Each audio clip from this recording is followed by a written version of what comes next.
Točak hrvatskih farmi je manifestacija, odnosno promocija hrvatskih proizvoda koji su proizvedeni na hrvatskim farmama na način da ih prezentiramo potrošačima, da promoviramo njihovu kupnju, odnosno potrošnju u hrvatskim ugostiteljskim objektima i svugdje gdje je to moguće.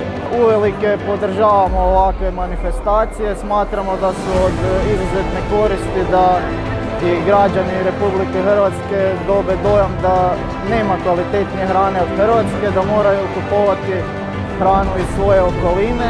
Pa ovaj doručak to je jako dobro i jako pohvalno kad bi se to tako moglo događati, da svi naši domaći proizvođači mogu prodati svoje proizvode na domaćem tržištu.